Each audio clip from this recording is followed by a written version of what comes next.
Arnel C. Manuel from Santiago District Office, Region 2 po. 23 years na rin. Wow, the best. In fact, yung mga naging kasama ko na ngayon, some of them are prosecutors na, judges na rin yung iba. With their experiences now on other branches of the government, gusto nilang bumalik. You know why? Because of the best, kung paano yung the best way na pag-handle ni Chief sa lahat ng mga undertakings dito sa office natin. Kaya, the best si Chief. Lahat napaka-spoiled ng mga nagtatrabaho sa Public Attorney's Office. Siya yung class ng tao, sir, na, well, napakabait, bibigay niya lahat, but beware. If you broke the law, kahit sino ka, I'm sorry. We have to apply strictly the law. Yun yung gustong-gusto ko kay Chief. Kaya hindi ko maiwanan tong opisinang ito eh. In fact, ang dami ng opportunity na nag-knock sa akin to leave this office.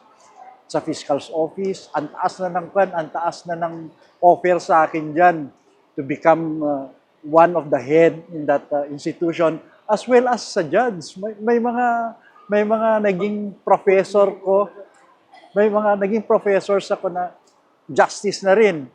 Tapos sinasabi nila, you're ripened to become a judge. Pero sa akin, yun ang isang reason kung bakit hindi ko maiwanan tong Public Attorney's Office, because of the integrity shown by our beloved Chief. Kung ikaw nakapasok ka na sa Public Attorneys, you must have to love your work.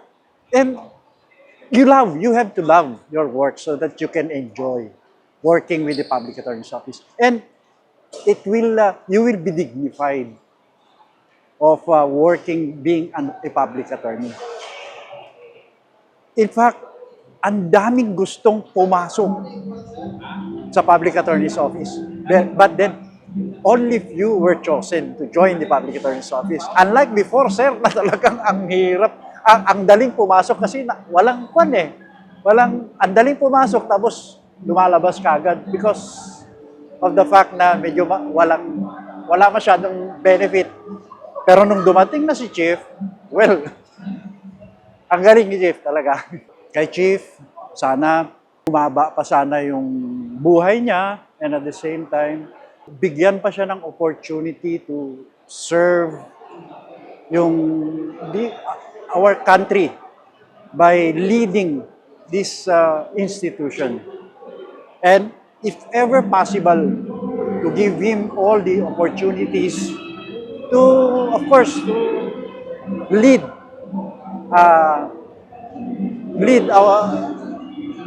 this kind of institution, because she is a very brilliant leader. Yun lang po. Salamat po.